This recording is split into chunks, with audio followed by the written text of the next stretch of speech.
बिस्मिल्लाहिर्रहमानिर्रहीम। अस्सलाम वालेकुम। मक्का में इस शख्स को बहुत अहमियत हासिल थी और अपने कबीले का सरदार भी था। इस शख्स का मुकाम ये था कि ऐन काबा के साए के नीचे इसकी नशिस्त थी और उस पर एक ख़ास दरी बिछी हुई थी और किसी की हिम्मत नहीं थी कि वो इस जगह बैठ जाए। वो वहाँ बैठ के लोगों पे हुक्म सादिर किया करता था और लोग खुशी खुशी इसके हुक्म को बजा लाते थे। जी, मैं बात कर रही हूँ अब्दुल मुत्तलिब की, जो दादा थे हमारे प्यारे नबी करीम सल्लल्लाहु अलैहि वसल्लम के। एक दिन क्या होता है कि वो अपनी जगह पर बिल्कुल खाना काबा के नीचे सो रहे होते हैं, तो वो एक ख्वाब देखते हैं। कोई उन्हें कह रहा है कि तैयबा की खुदाई करो। वो पूछते हैं, तैयबा क्या है? ख्वाब ख़त्म हो जाता है। अगले दिन फिर वो सो रहे थे तो फिर ख्वाब आता है, बिर्रा की खुदाई करो। वो फिर पूछते हैं कि बिर्रा क्या है? ख्वाब फिर ख़त्म हो जाता है। तीसरा दिन फिर वही ख्वाब, मखमूना की खुदाई करो। उनका सवाल फिर वही कि वो क्या है? ख्वाब फिर ख़त्म। चौथे दिन फिर वही ख्वाब कि जमज़म की खुदाई करो। वो पूछते हैं कि जमज़म क्या है? फिर उन्हें एक जगह दिखाई जाती है कि ये है जमज़म। इसके बाद ख्वाब ख़त्म हो जाता है। अगले दिन वो अपने बेटे हारिस को साथ लेते हैं और उस जगह की खुदाई शुरू कर देते हैं। तमाम कुरैश तमाशाई बनकर वहाँ इकट्ठे हो जाते हैं और देखने लगते हैं कि ये क्या कर रहे हैं। अचानक उनका बेलचा किसी धात के साथ टकराता है और जब वो इस धात को हटाते हैं तो वहाँ से पानी निकल आता है और सब पुकार उठते हैं, अल्लाह अकबर। बेशक वो लोग बुतों को पूजते थे, लेकिन फिर भी वो अल्लाह को जानते थे और बुतों को इसलिए पूछते थे कि ये अल्लाह से हमारी सिफारिश करते हैं। खैर, जब पानी निकल आया, अब मसला खड़ा हो गया कि इस पानी का मालिक कौन होगा। अब्दुल मुत्तलिब का कहना था, क्योंकि ख्वाब मुझे आया है और जगह भी मुझे दिखाई गई, इसलिए इस पानी का मालिक मैं हूँ। लेकिन कोई मानने को तैयार नहीं था और वजह ये दे रहे हैं कि आपका सिर्फ एक ही बेटा है और हम ज़्यादा बेटों वाले हैं। आप कमज़ोर हैं, हम जमात में ज़्यादा हैं। अब्दुल मुत्तलिब ने उसी वक्त वहाँ खड़े होकर दुआ की कि अल्लाह अगर मुझे 10 बेटे देगा तो मैं अपना एक बेटा तेरी राह में कुर्बान कर दूंगा। पानी की मिल्कियत के मसले के लिए ये तय पाया कि वो यमन में एक काहिन के पास जाएंगे और वो उसका फ़ैसला करेगा। चनाचा कुरैश के तमाम सरदार अब्दुल मुत्तलिब समेत सब यमन की तरफ निकल खड़े हुए। अल्लाह का करना ये हुआ कि इनका रास्ता बहुत लंबा हो गया और खाने पीने का साजो सामान ख़त्म हो गया। अब ना ही तो वो पीछे जा सकते थे और ना ही आगे। तो तय ये पाया कि सब अपनी अपनी कब्रें खोदें और मौत का इंतज़ार करें। जो पहले मर गया उसको बाकी लोग दफना देंगे और इस तरह जब आखिरी बच जाएगा और उसको दफनाने वाला कोई नहीं होगा तो वो खुद अपनी कब्र में जाकर लेट जाए और मौत का इंतज़ार करे। लेकिन अल्लाह ताला को कुछ और मंजूर था। ये सब तय करने के बाद अब्दुल मुत्तलिब अपने ऊँट की तरफ बढ़े तो क्या देखते हैं कि उनके ऊँट के पाँव से बड़े ज़ोर का पानी निकल रहा है। ये देखकर फिर सब ने अल्लाह अकबर का नारा लगाया। अब उन्होंने कहा, आगे जाने की ज़रूरत नहीं, अल्लाह ताला ने खुद ही बता दिया है कि ये पानी किसका है और कौन इसका सरदार होगा। इस्तेमाल सब करेंगे लेकिन मिल्कियत अब्दुल मुत्तलिब की होगी। सब लोग वापस मक्का आ गए।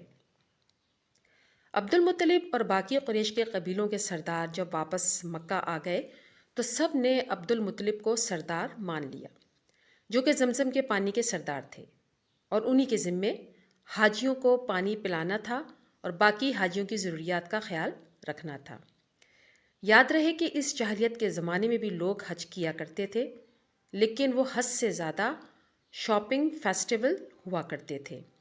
बहरहाल हाजियों की खिदमत में एक बहुत ही मुक़द्दस फरीज़ा था, इसलिए कुरैश को बाकी कबीलों पर फ़ौक़ियत हासिल थी और बनु हाशिम को कुरैश के बाकी तमाम कबीलों पर फ़ौक़ियत हासिल थी। वक्त गुज़रता रहा और अब्दुल मुत्तलिब ने जो दुआ मांगी थी जमज़म की खुदाई के वक्त कि ए अल्लाह, मुझे 10 जवान और तंदुरुस्त बेटे अता कर तो मैं एक तेरे नाम पर कुर्बान कर दूंगा। इनकी ये दुआ पूरी हुई और अल्लाह ताला ने ان کے بعد انہیں 11 بیٹے عطا کیے اور 6 بیٹیاں عطا کی۔ اس طرح وہ 18 بچوں کے باپ بن گئے اور اللہ تعالیٰ نے ان کو مزید عزت عطا کی۔ بیٹوں کے نام حارث جو سب سے بڑے تھے اور زمزم کی کھدائی میں ان کے ساتھ تھے، پھر زبیر، پھر عبداللہ نبی کریم صلی اللہ علیہ وآلہ وسلم کے والد، ابو طالب ان کی والدہ ایک ہی تھیں، اور پھر عباس اور زرار ایک ماں سے، پھر حمزہ، مقوام اور حجل ایک ماں سے، اور ابو لہب جس پر اللہ تعالیٰ نے قرآن مجید کی سورۃ تبدیہ میں لعنت کی، اکیلا ایک ماں سے تھا۔ 2 بیٹوں کے نام معلوم نہیں۔ بیٹیوں میں صفیہ، عاتقہ، امیمہ، ام حکیم، عروہ اور برہ۔ بچے جوان ہو گئے۔ اب عبد المطلب کو اپنی مانگی ہوئی دعا یاد آئی اور جو منت مانگی تھی وہ بھی ان کو یاد آ گئی۔ انہوں نے یہ بات اپنے بیٹوں کے سامنے رکھی۔ تمام بیٹوں نے باپ کی اطاعت میں سر جھکا دیا اور ہر کوئی قربان ہونے کو تیار ہو گیا۔ پھر قرعہ نکالا گیا۔ اس زمانے میں لوگ تیروں کے ذریعے سے قرعہ نکالتے تھے۔ نام نکلا عبداللہ کا۔ باپ کا سب سے پیارا اور لاڈلا بیٹا تھا۔ عبد المطلب نے دوبارہ قرعہ نکالا اور پھر عبداللہ کا نام نکلا، اور ہر بار ایسا ہی ہوا۔ بس عبد المطلب بھرے ہوئے دل سے عبداللہ کو قربان کرنے کو تیار ہو گئے۔ چھری اٹھائی اور عبداللہ کو کعبہ لے آئے اور ذبح کرنے کے لیے لٹا دیا۔ جب قریش کے لوگوں نے یہ دیکھا تو سب راستے میں آ گئے اور کہنے لگے، اے عبد المطلب، آپ قریش میں سب سے زیادہ معزز ہیں، اگر آپ نے اپنا بیٹا قربان کر دیا تو یہ رسم مانی جائے گی، ہم سب کو بھی اس کی پیروی کرنی پڑے گی، آپ ایسا نہیں کر سکتے۔